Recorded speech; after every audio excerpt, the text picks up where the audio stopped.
ഏകദേശം മെച്ചപ്പെട്ട മാർക്ക് വാങ്ങുക. ഇന്ന് നമ്മുടെ കുഞ്ഞുങ്ങളെ സംബന്ധിച്ചിടത്തോളം മെച്ചപ്പെട്ട വിദ്യാഭ്യാസ സമ്പ്രദായവും അതോടൊപ്പം തന്നെ മെച്ചപ്പെട്ട സ്കൂളുകളും അവരുടെ ആരോഗ്യവും അവരുടെ ഭക്ഷണം ഉൾപ്പെടെയുള്ള കാര്യങ്ങളിലുള്ള രക്ഷിതാക്കളുടെയും അതോടൊപ്പം തന്നെ ഗവൺമെൻറ്റിൻ്റെയും വലിയ തോതിലുള്ള ശ്രദ്ധയുടെ ഭാഗമായിട്ട് കുട്ടികൾ മെച്ചപ്പെട്ട വിദ്യാഭ്യാസത്തിലേക്ക് പോവുകയാണ്. അതുകൊണ്ട് തന്നെ ഫുൾ A+ എന്ന് പറയുന്ന ബൗണ്ടറി പലപ്പോഴും നമ്മൾ പരിഗണിക്കുന്ന സമയത്ത് ഉണ്ടാകുന്നൊരു പ്രശ്നം 50 കിട്ടിയ അല്ലെങ്കിൽ 100 കിട്ടിയ 90 കിട്ടിയ A+ഉം 89 കിട്ടിയ കുട്ടി Aയുമാകുമ്പോഴുണ്ടാകുന്നൊരു പ്രശ്നമുണ്ട്.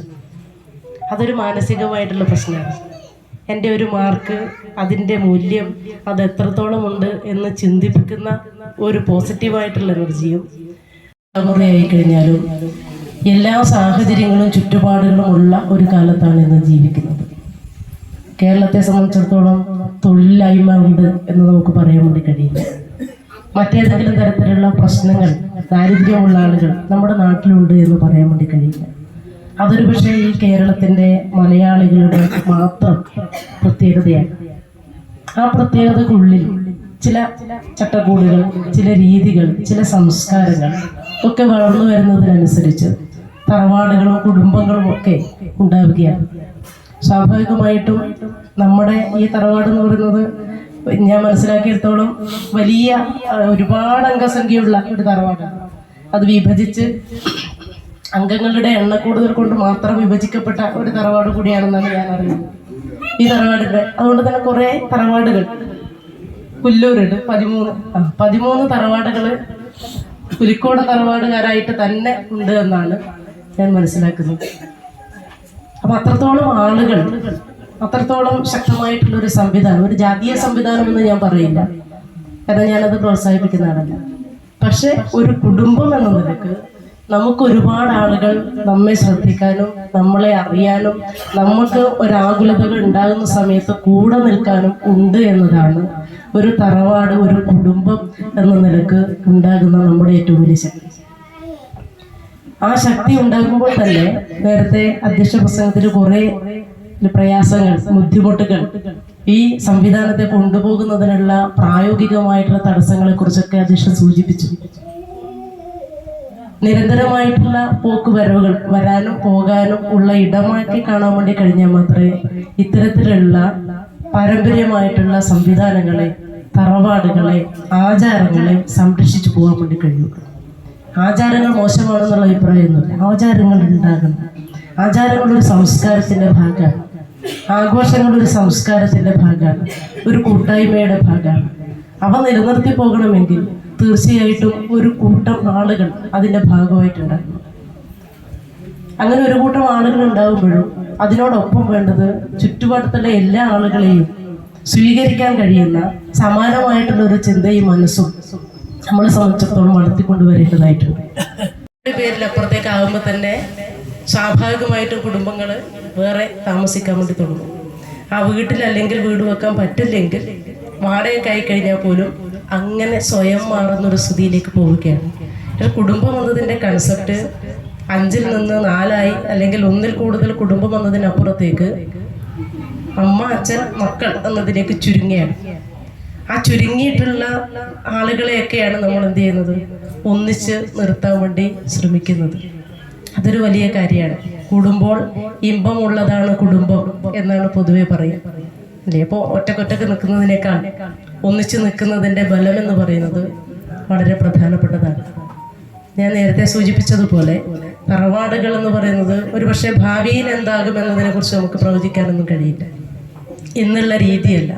കുറെ കൂടി നാട് വളരുന്നതിനനുസരിച്ച്, പുതിയ സാങ്കേതിക വിദ്യകളൊക്കെ വരുന്നതിനനുസരിച്ച്, ഡിജിറ്റലൈസേഷൻ വരുമ്പോൾ ഈ സിസ്റ്റവും കൂടി ചിലപ്പോൾ മാറും. പക്ഷേ ഇതൊരു സംസ്കാരത്തിൻ്റെ, ഒരു നിലനിൽപ്പിൻ്റെ, അതോടൊപ്പം തന്നെ പ്രത്യേകിച്ച് മലയാളികളെ സംബന്ധിച്ചിടത്തോളം, കേരളത്തെ സംബന്ധിച്ചിടത്തോളം അതിനും അപ്പുറത്തേക്ക് കുറെ കൂടി സങ്കുചിതമായ ചിന്ത എന്ന് പറയുന്നില്ല, മതപരമായ രീതിയിൽ അല്ലെങ്കിൽ ജാതീയമായ രീതിയിൽ തറവാട് എന്ന് പറയുന്നത് ഒരു പറ്റം ആളുകളുടെ അല്ലെങ്കിൽ ഒരേ താഴ്വഴിയിൽ വരുന്ന ആളുകളുടെ കൂട്ടായ്മ എന്ന നിലക്കാണ് ശ്രദ്ധേയമാകുന്നത്. ആളുകളുടെ ഇടയിലേക്ക്, മനുഷ്യരുടെ ഇടയിലേക്ക്.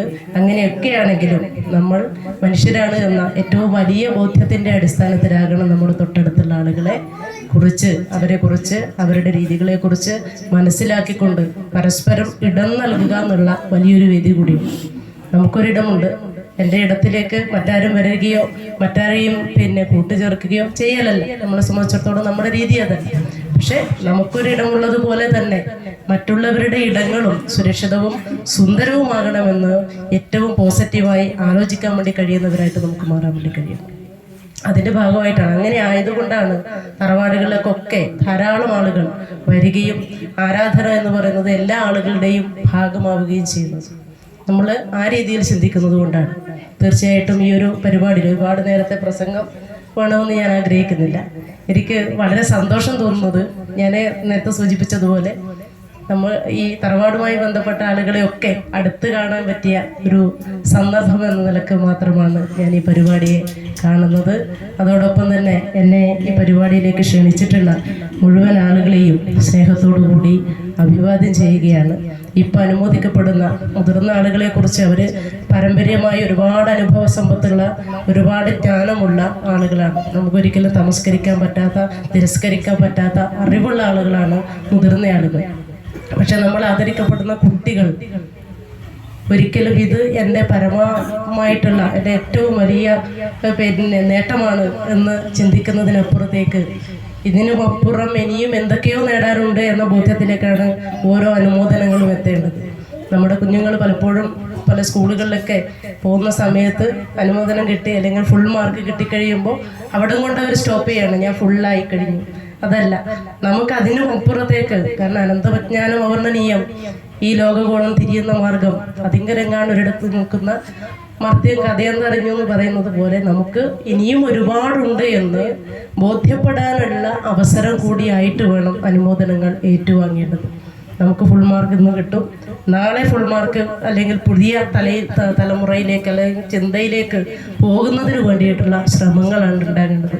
ഓരോ അനുമോദനങ്ങൾ ഏറ്റുവാങ്ങുമ്പോഴും അവിടം കൊണ്ട് എൻ്റെ ജ്ഞാനം, എൻ്റെ അറിവ്, എൻ്റെ അന്വേഷണം, എൻ്റെ പഠനം പൂർത്തിയായിരിക്കുന്നു എന്ന് ചിന്തിക്കുന്നതിനപ്പുറത്തേക്ക് ഇനിയും ഈ ലോകത്ത് കണ്ടെത്താൻ ധാരാളമായിട്ടുണ്ട് എന്ന് അന്വേഷിക്കുന്ന തലത്തിലേക്ക് നമ്മുടെ മനസ്സിനെ വളർത്തിയെടുക്കുന്നതിന് വേണ്ടിയും, അതോടൊപ്പം തന്നെ വിദ്യാഭ്യാസം എന്ന് പറയുന്നത് കേവലമായിട്ടുള്ള മാർക്കോ കേവലമായിട്ടുള്ള തൊഴിലോ എന്നതല്ല, ഒരു നല്ല മനുഷ്യനെ വാർത്തെടുക്കുന്നതിന് വേണ്ടിയിട്ടുള്ള ഒരു ചെറിയ ഇടം മാത്രമാണ് വിദ്യാലയം എന്ന ബോധ്യത്തോടു കൂടി ഈ സമൂഹത്തിൽ വളരാൻ വേണ്ടി മുഴുവൻ ആളുകൾക്കും കഴിയട്ടെ. ഇന്ന് അനുമോദനം വാങ്ങുന്ന മുഴുവൻ ആളുകളെയും സ്നേഹത്തോടു കൂടി ഊഷ്മളമായി അഭിവാദ്യം ചെയ്തുകൊണ്ട് ഞാൻ ഈ അനുമോദന പരിപാടിയും കുടുംബസംഘവും ഏറെ സന്തോഷത്തോടു കൂടി ഉദ്ഘാടനം ചെയ്തതായി അറിയിച്ചുകൊണ്ട് അവസാനിപ്പിക്കും കൊണ്ട് എന്ന് നേരത്തെ അധ്യക്ഷൻ സൂചിപ്പിച്ചു. അവരുടെയൊക്കെ ചുവടുകൾ പിടിച്ചുകൊണ്ടാണ് അതിൻ്റെ പിന്നെ സംഭവിച്ചുകൊണ്ടേയിരിക്കും. മുമ്പുണ്ടായിരുന്ന കുടുംബമല്ല ഇന്ന്. മുമ്പ് നമ്മുടെ വീടുകളിൽ 10+ കിട്ടിയിട്ടുള്ളത്. +2 വിഭാഗത്തിൽ ദാമോദരന്റെയും അതുപോലെ ശ്രീജയുടെയും മകളാണ് തച്ചങ്ങാപ്പി.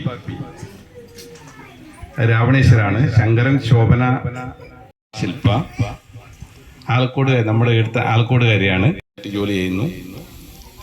ശില്പ ഏത് വിഷയത്തിലാണ്? രചനയില് നിയാമോൾ സുരേന്ദ്രൻ കൈരളിയുടെ മകളാണ്, കരുവാക്കോട്. കലോത്സവത്തിൽ കഥകളിയിൽ A ഗ്രേഡ് നേടിയ കുട്ടി വൈകാ രൂപേഷ് മകളാണ്, മടിയനാണ്. അപ്പോൾ പേര് വിളിക്കുന്ന അനുമോദനം സ്വീകരിക്കണമെന്ന് അറിയിക്കുക. നിങ്ങൾക്കെല്ലാവർക്കും നമസ്കാരം. ഈ സംഗമവേദിയിൽ ഒരു തറവാട്ടംഗം എന്ന നിലയിൽ സംബന്ധിക്കാനും നിങ്ങളോട് സംവദിക്കാനും സാധിച്ച് അതിയായ സന്തോഷവും ചാരിതാർത്ഥ്യമുണ്ട്. ഇന്നിവിടെ അനുമോദനം ഏറ്റുവാങ്ങിയ എൻ്റെ പ്രിയപ്പെട്ട കുഞ്ഞുങ്ങളോട്, എൻ്റെ സഹോദരിയുടെ മക്കളായ നിങ്ങൾ ഇന്ന് വാങ്ങിച്ച അനുമോദനം ഒരു പക്ഷേ ഒരു നാടിൻ്റെ തന്നെ അഭിമാനത്തിൻ്റെ അല്ലെങ്കിൽ ഈ തറവാട്ടിൻ്റെ ഉന്നതിയുടെ ഒരു ലക്ഷണമായി കരുതുകയാണ്. എൻ്റെ കുടുംബക്കാർക്ക് എൻ്റെ ഹൃദയം നിറഞ്ഞ നന്ദി ഞാൻ അറിയിക്കുകയാണ്. ഞാൻ ഇപ്പം നെഹ്റു കോളേജിൽ ഗസ്റ്റ് ലെക്ചറായിട്ട് വർക്ക് ചെയ്യാണ്. സെൻട്രൽ യൂണിവേഴ്സിറ്റിയിൽ നിന്നാണ് PhD എടുത്തത്, പ്ലാന്റ് സയൻസിൽ. അവർ പറഞ്ഞ പോലെ എല്ലാ വർഷവും കുടുംബത്തിൽ ഉത്സവത്തിന്റെ സമയത്താണ് ഒന്ന് കാണാൻ പറ്റുക. അന്ന് ഒരുപാട് ആളുണ്ടാവുകൊണ്ട് നമുക്ക് അറിയില്ല ആരാണ് കുടുംബക്കാർ, അങ്ങനെയൊന്നും ജസ്റ്റ് ഒന്ന് കണ്ടിട്ട് പോകുന്നല്ലാതെ ഇങ്ങനെയുള്ള ഒരു സന്ദർഭം വരുമ്പോഴാണ് നമുക്ക് ഓരോരാളുടെയും കാണാൻ പറ്റുന്നതും ഇങ്ങനെ സംസാരിക്കാൻ പറ്റുന്നതും. നിർഭാഗ്യവശാൽ എൻ്റെ മോൻ നല്ല സുഖമില്ലാണ്ട് ആശുപത്രി. ഒരുപാട് കാര്യങ്ങൾ കൃഷ്ണൻ നമ്മളോട് സൂചിപ്പിച്ചു. പ്രത്യേകിച്ചും കുട്ടികൾക്ക് വേണ്ടുന്ന കാര്യങ്ങളാണ് കൃഷ്ണൻ നമ്മളോട് പറഞ്ഞത്. അതായത് SLC എന്നുള്ളത് ആദ്യത്തെ കടമ്പയാണ്. അത് പിന്നെ നമ്മളെ ഉദ്ഘാടക പറഞ്ഞ പോലെ ഫുൾ A+ കിട്ടിയപ്പം നമ്മൾ ഫുള്ളായി എന്നുള്ള ആദ്യത്തെ ഒരു കടമ്പയാണ്. അത് കഴിഞ്ഞ് +2, ഡിഗ്രി, PG, PhD, അതിനപ്പുറം ഉണ്ടെങ്കിൽ അതിനപ്പുറം, അല്ലെങ്കിൽ പ്രൊഫഷണൽ ഡിഗ്രി ആണെങ്കിലും എൻജിനീയറിങ്, പിന്നെ MBBS, അങ്ങനെ പല മേഖലകളിലും നിങ്ങൾ ഉന്നതിയിൽ എത്തിച്ചേരണം എന്ന് ഈ തറവാട്ട് അംഗം എന്ന നിലയിൽ, അല്ലെങ്കിൽ തറവാട്ട് മുതിർന്ന ആളുകളുടെ ഒരാഗ്രഹം എന്ന നിലയിൽ ഞങ്ങൾ ആശിക്കുന്നു. സ്പ്ലിറ്റായി പലയിടത്തും ജോലി, കല്യാണം കഴിഞ്ഞ് ഭാരവാഹികളോട് ആ രീതിയിൽ തന്നെ കൈകാര്യം ചെയ്യണമെന്നുള്ളതാണ് ഈ അവസരത്തിൽ എനിക്ക് ഒന്ന് പറയാനുള്ളത്. അതേപോലെ നമുക്കറിയാം, ഈ കുട്ടികൾ 10ാം ക്ലാസ്സും 12ാം ക്ലാസ്സും ഒന്നല്ല അവരുടെ ജീവിതത്തിലെ ഏറ്റവും പ്രധാനപ്പെട്ട ഒരു ഘട്ടം. പിന്നീടുള്ള പഠനമാണ് അവർ കൂടുതൽ ശ്രദ്ധിക്കേണ്ടത്. ഇപ്പോൾ നമുക്കറിയാം, ഇവിടെ ആദ്യമായിട്ട് ഇവിടെ ഒരു PhD കിട്ടിയ നമ്മുടെ ഒരു കുടുംബക്കാർക്ക് ഒരു അവാർഡ് കൊടുക്കും. അപ്പോൾ അതുപോലെ നല്ല നല്ല മേഖലകളിൽ വീണ്ടും പഠിച്ച് നല്ല ഉന്നതിയിലെത്താൻ എല്ലാവർക്കും പറ്റട്ടെ എന്ന് മാത്രം ആശംസിക്കുന്നു. ഈ പരിപാടി വിദ്യാഭ്യാസ രംഗത്തുണ്ടാകുന്ന മാറ്റം എല്ലാം നമ്മുടെ കുട്ടികൾക്ക് അനുഭവിക്കാൻ കഴിയുന്നുണ്ട്. അതിന്റെ ഭാഗമായിട്ട് ഇപ്പൊ നേരത്തെ പോലെ ഡോക്ടറേറ്റ് അടക്കമുള്ള അത് ഉയർന്ന ജോലി എടുക്കുന്ന കുട്ടികൾ തന്നെ, അല്ലെങ്കിൽ മുതിർന്നവർ തന്നെ നമ്മുടെ കുടുംബത്തിലുണ്ടാകുന്ന, നമ്മുടെ സംസ്ഥാനത്തുണ്ടാകുന്നത് നമ്മുടെ വിദ്യാഭ്യാസ രീതിയിലുണ്ടാകുന്ന ഒരു മാറ്റം തന്നെയാണ്. അപ്പോൾ അങ്ങനെയുള്ള മാറ്റങ്ങൾ നമുക്ക് ഉൾക്കൊള്ളുവാനും കഴിയണം എന്നുള്ളതാണ് അതിനെ സംബന്ധിച്ച് പറയാനുള്ളത്. നമ്മളെല്ലാവരും ഇന്ന് അറിയപ്പെട്ടത് പ്രസിഡന്റ് എന്ന നിലയിൽ മാത്രമല്ല, എങ്കിലും ഉത്സവങ്ങളിൽ മാത്രം വന്നു ചേരുന്ന ഒരു മുഖ്യാതിഥി അതാണ്. പക്ഷേ ഞാൻ ഈ നാട്ടുകാരത്തിയാണ്, എല്ലാവർക്കും എന്നെ പരിചയപ്പെടുത്തേണ്ട ഒരവസ്ഥയിൽ ഇല്ല. അതുകൊണ്ട് തന്നെ ഈ സമ്മാനം അനുമോദനം ഏറ്റുവാങ്ങിയ കുട്ടികളും, അതുപോലെ തന്നെ നമ്മുടെ പിന്നെ കവിതാരചനയിൽ ചെറിയ പ്രായത്തിൽ തന്നെ കഴിവ് തെളിയിച്ച നിയമോൾ, പിന്നെ ശില്പ, എല്ലാവർക്കും ഈ അനുമോദന യോഗത്തിൽ ചടങ്ങിൽ ആശംസകൾ അറിയിച്ചുകൊണ്ട് നിർത്തുന്നു. അനുമോദനം സംഘടിപ്പിച്ച കമ്മിറ്റി ഭാരവാഹികൾക്കും മറ്റ് കുടുംബാംഗങ്ങൾക്കും എൻ്റെ കുടുംബത്തിൻ്റെയും എൻ്റെയും പേരിൽ നന്ദി അറിയിക്കുന്നു. ഞാൻ പരപ്പ ഗവൺമെൻറ് ഹയർ സെക്കൻഡറി സ്കൂളിൽ +1 സയൻസ് പഠിക്കുകയാണ്. അതേപോലെ വേദിയിലിരിക്കുന്ന ആദരണീയരും ഗുരുതുല്യരുമായ വിശിഷ്ട വ്യക്തികളെ, എൻ്റെ മുമ്പിൽ സദസ്സിലിരിക്കുന്ന ഏറ്റവും ഗുരുതുല്യരായ എൻ്റെ തറവാട്ട് അംഗങ്ങളെ, മുഴുവൻ പിഞ്ചു പൈതങ്ങളെ, വിദ്യാർത്ഥികളെ, ഇന്ന് അനുമോദനം നേടിയ മുഴുവൻ ആൾക്കാരെ, ഈ തറവാട് നമ്മുടെ തറവാട് കോച്ചിക്കോടത്ത് പുലിക്കോട് തറവാട് എന്ന് പറഞ്ഞ പൂച്ചക്കാട്ട് ഇന്ന് ഈ അനുമോദന യോഗത്തിലും കുടുംബ സംഗമത്തിലും എത്തിയിരിക്കുന്ന ഓരോ വ്യക്തികളെയും ഈ അവസരത്തിൽ ഓർമ്മിപ്പിക്കുന്നു. എനിക്ക് അങ്ങോട്ടുള്ള ആളെ ആരും എനിക്കറിയില്ല. ഇത് നമ്മുടെ ഒരു വേരുകൾ ചേർന്ന് പോകാനുള്ള ഒരു ശ്രമം, ഒരു പരിശ്രമം നമ്മുടെ ഭാഗത്ത് ഉണ്ടായിക്കഴിഞ്ഞാൽ അത് നമ്മുടെ തറവാടിന് ഏറ്റവും വലിയൊരു പ്രാധാന്യമായിരിക്കും എന്നാണ് എൻ്റെ ഒരു വിശ്വാസം. ഈ രീതിയിലുള്ള ഒരു ചർച്ച നിങ്ങളുടെ ഭാഗത്തുനിന്ന് ഇനിയുള്ള കാലഘട്ടങ്ങളിൽ ഉണ്ടാകണം. ഇവിടെ വന്നിരിക്കാനും കേൾക്കാൻ ഇപ്രാവശ്യം ഇവിടെ നമ്മൾ എല്ലാവരും ഒന്നിച്ച് മുഖം കണ്ടു. അവിടെ ഒരു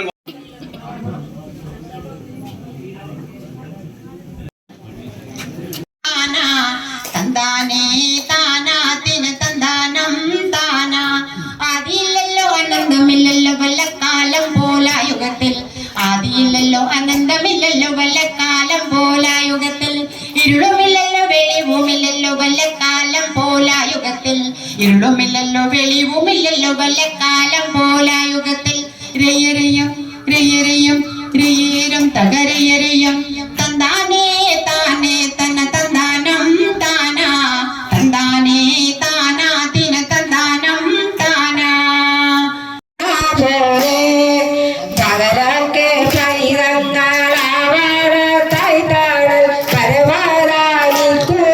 ചെന്നിരിക്കും പൊരിയും പായറുമായുച്ചക്കോടും വെയിൽ അഴുച്ചൊരിയുമ്പോഴള്ള പൂരക്കിടാങ്ങൾ അവിടെ ഇരുന്നു കളിപ്പതു കാണിൽ കരിയാതാകത്തു വലിഞ്ഞു പോകും.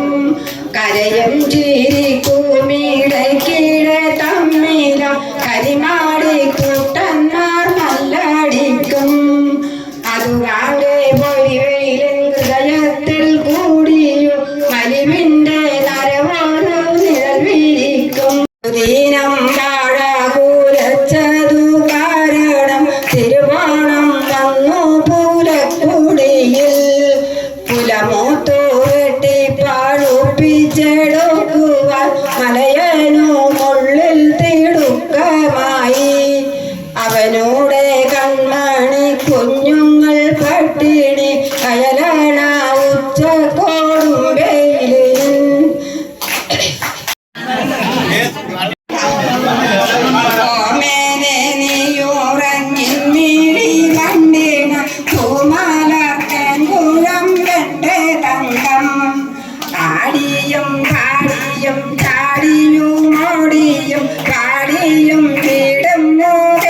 പൊടിയാരി ചോരൻ കൂട്ടൻ പാർവണ തിങ്കളിൽ തങ്ങുമാമൃതോരു ഈർവണ കാലൻ പൂജിക്കും പോലെ ഭ്രഷ്ടമായി ഭക്ഷിച്ചുറങ്ങുകയായി പൂവിൽ പട്ടുമേല പണി തൊട്ടിലിത് വാനിൽ പൂമാല തേങ്കുഴമ്പന്റെ തങ്കം.